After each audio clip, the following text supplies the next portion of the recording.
Hello friends, welcome back to my channel. My name is Justina and here I like to make, create, and inspire fun art things with you through my DIYs.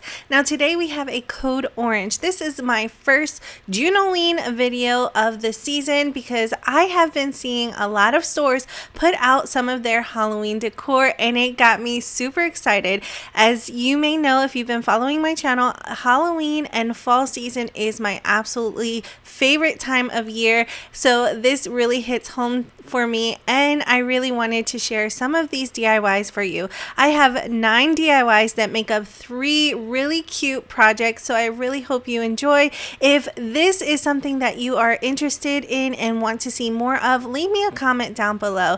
If you are new here, I hope you stick around. All you have to do is hit that subscribe button down below. It is totally free and I would love for you to be part of our virtual art family. So with all that being said, let's just jump right into it and let's art today.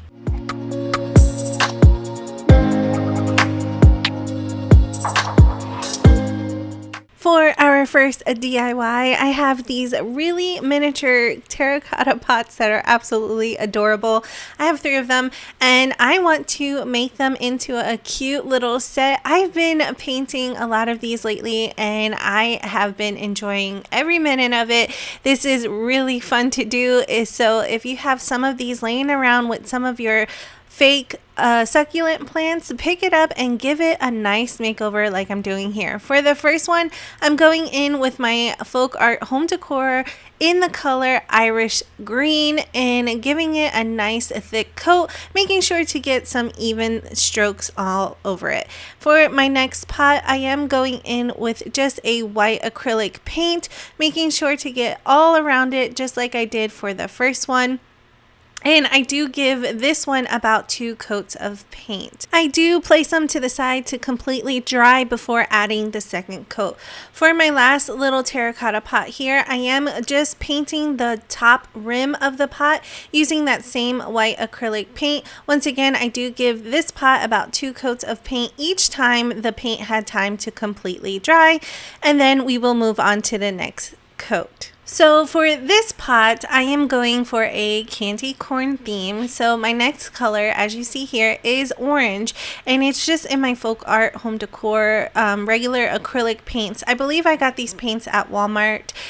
They run about 50 cents a bottle, which is really affordable. As you saw there, I did get a little bit of orange on my white top part, but I do cover that later. The next portion I am coloring in or painting on is the yellow portion of my little candy corn terracotta pot, and once again I do give everything about 2 coats of paint so that everything is nice and opaque. After all of the layers had time to completely dry, I really wanted to make a nice cute face on this terracotta pot. So I'm going in with a small detailed brush and making the eyes really big on this pot just to make extra level of cuteness. Then I try to make this same exact size eye on the other side. This did take some time, and then I filled it in using just a regular black acrylic paint. After I was done with that, I took an even finer paint brush and started drawing on the mouth of this little pot, and then I also filled that in using black acrylic paint. Once I was done with that, I did take the back of a paintbrush, dipped it in some white acrylic paint, and then dotted it onto the eyes just to give each eye a nice highlight. And then I did it twice to add a little bit more of a cutesy look. Once that was done, I took a pink Posca paint marker and then drew in the tongue, placed that to the side to work on my next pot. For my next terracotta pot that I had painted green, I'm going in with a black acrylic paint and painting the top rim using that black acrylic paint because this little guy will become a little Frankenstein. I make sure to get all of the edges, making sure it's nice and smooth, and then I also paint inside of each terracotta pot as well. Once that had time to dry, I then went back in and made little V's with my black acrylic paint just to mimic the Frankenstein's hair. This is more of the cartoon version, so I'm going in and making all of these little spikes for his hair. After my paint was completely dry, I then took a small detailed brush and started making the face of my Frankenstein. I first start off with his eyes, giving him a nice like mean mugging look, just drawing a straight line, and then once again using the back of a paintbrush, going in and making the circles of his eyes. This just helps me out to make sure that everything is nice and even. After that was done, I took my fine liner paintbrush once again and made the mouth and the nose of this little guy, and he is super adorable. I also made the stitchings on the side of his face just so that it looks more like a Frankenstein, and I am absolutely in love. After that was done, I did add some highlights and place this to the side. My last terracotta pot of this collection, it is super easy. All I did was take a really small paintbrush once again and started making these long oval eyes for my little ghost pot here. This took absolutely no time at all. All I had to do was wait for the paint to completely dry, and then this set was all done. I loved how this DIY turned out.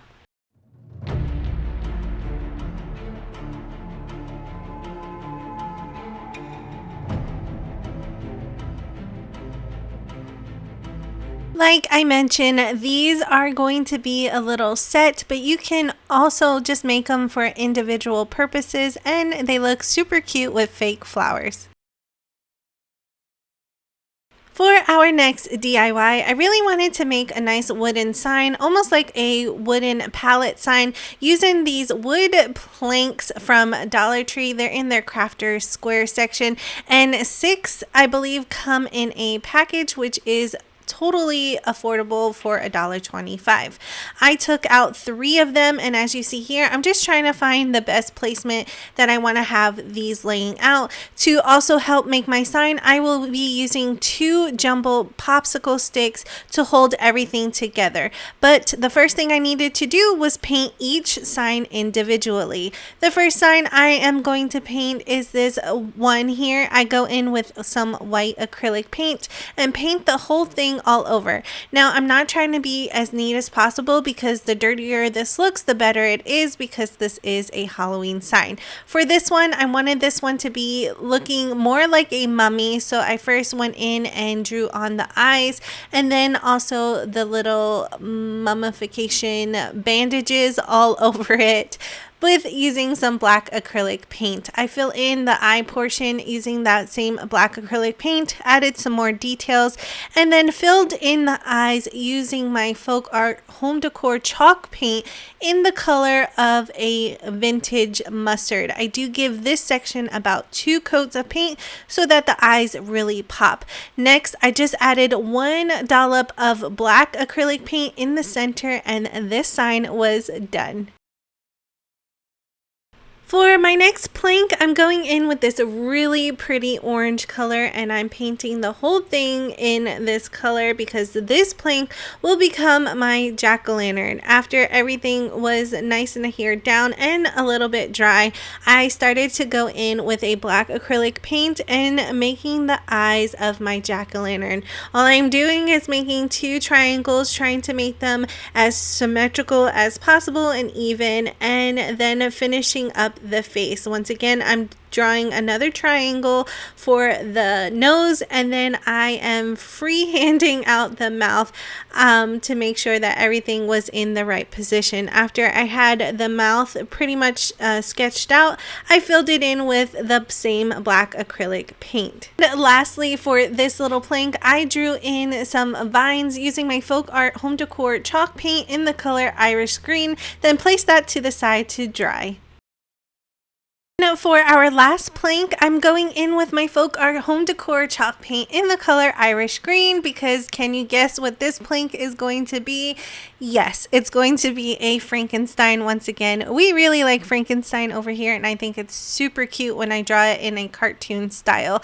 After that was done, I went in with a black acrylic paint, and as you see here, just making little V's once again and filling it in with that black acrylic paint for his hair. Next, I take the same black acrylic paint and draw little ovals and paint that all the way in, trying to make them as symmetrical as possible to mimic his eyes. Next, I take an even finer tipped paintbrush and draw on the mouth and the nose. I just think this is super adorable and makes it look more cartoony like. Now, if you're not confident in painting on your little palette signs, you can always print out an image and glue it on, or if you have a Cricut, use that as well. Once everything had time to completely dry, it is now time to assemble all of our wood palettes together, which is the super fun part because then it becomes a sign. First, I put all of the palettes together to make sure that it was nice and even, and then from the sides I push them out just a little. Then I'm taking my popsicle sticks, placing them on the back of the sign so that I know where exactly to put the hot glue, and then I add the hot glue onto the wooden planks, then add the popsicle stick right on top. I continue doing that with the second popsicle, and then I noticed that I wanted my sign to stand up, not hang up, but if you want it to hang up, you can always add a little jute string onto the back, but I'm using these Jenga blocks, applying it to the back, once again using hot glue, and that completes this DIY.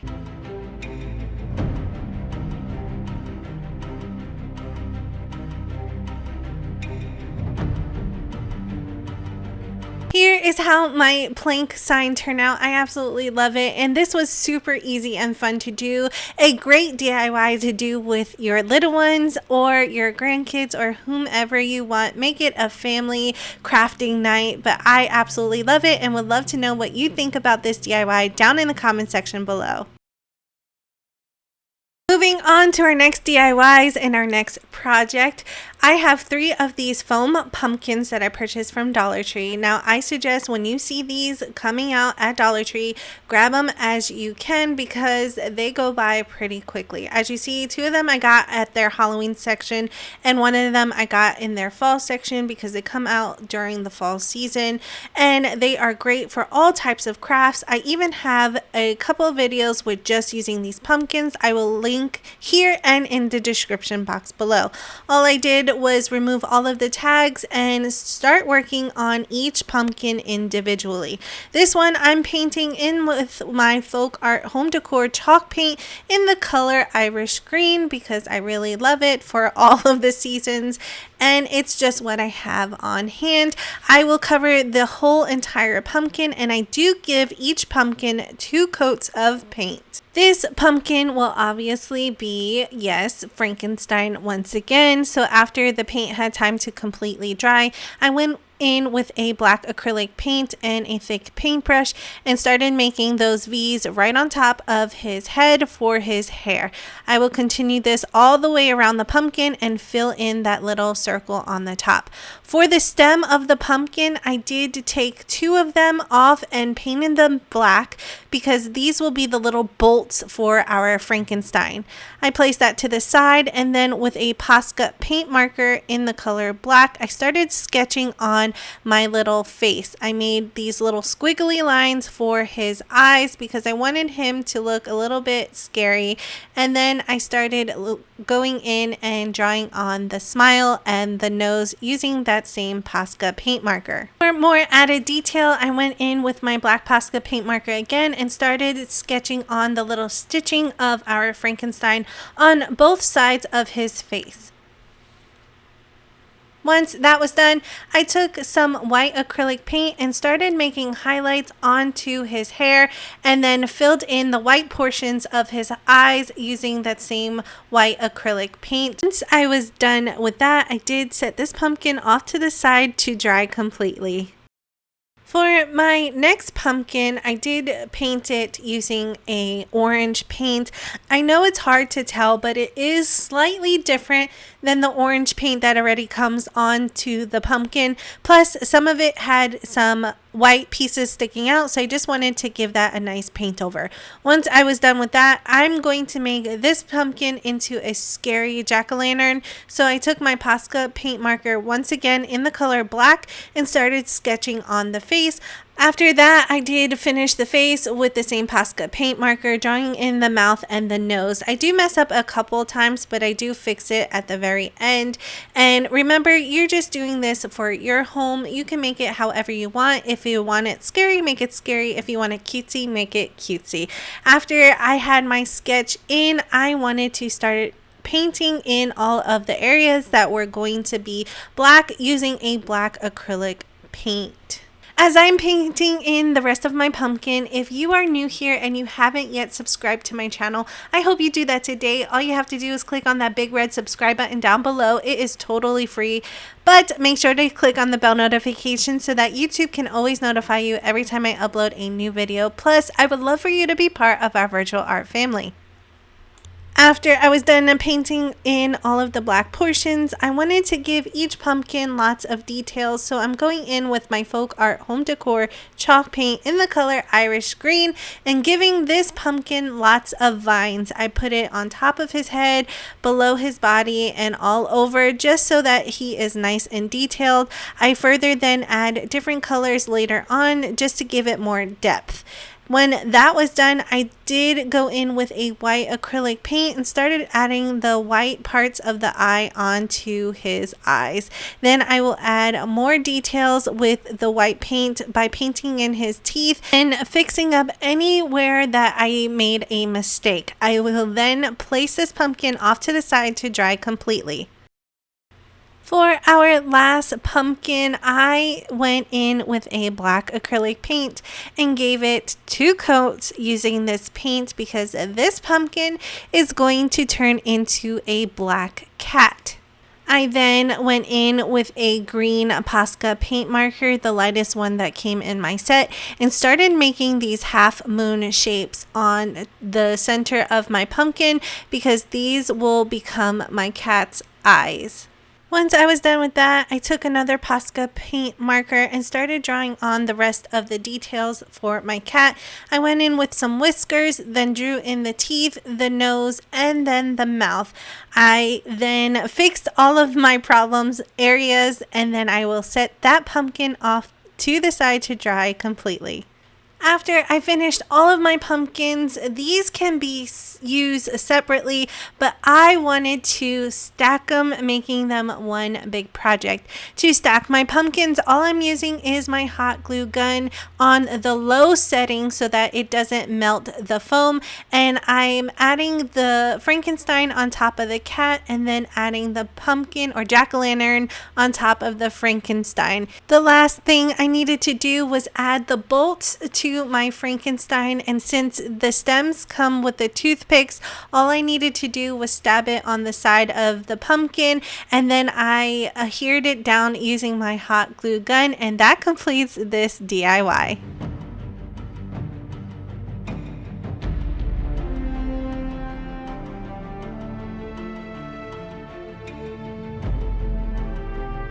Here is how my pumpkin stack turned out. I absolutely love it. Now remember, you can always use each pumpkin individually, but I just really like the stack look. I would love to know what you think about this DIY down in the comment section below. Once again, here is a quick overview of all the DIYs that I've created today for you. I had a blast making these. Now remember, each project has 3 little parts to it, so individually there are 9 DIYs that can come out of today's video, but if you group them like this, you get 3 projects. Either way, this was such a blast to make. Once again, I would love to know which one was your favorite down in the comment section below. Remember friends, if you are new here and you haven't yet subscribed, I hope you do that today. All you have to do is click on that big red subscribe button down below. It is totally free, but don't forget to click on the bell notification so that YouTube can always notify you every time I upload a new video. Plus, I would love for you to be part of our virtual art family. If you already subscribed, thank you so much, but don't forget to hit the thumbs up button. It really does help out my channel. I really hope you enjoyed today's video as much as I did creating this. This gave me such great inspiration for the fall season to come. I know we're still in summer, but I really had fun making a June-O-Ween DIY video for you. If you enjoyed today's June-O-Ween video, let me know down in the comment section below. Thank you all so much. I do appreciate each and every one of you, and as always, I will see you in the next one.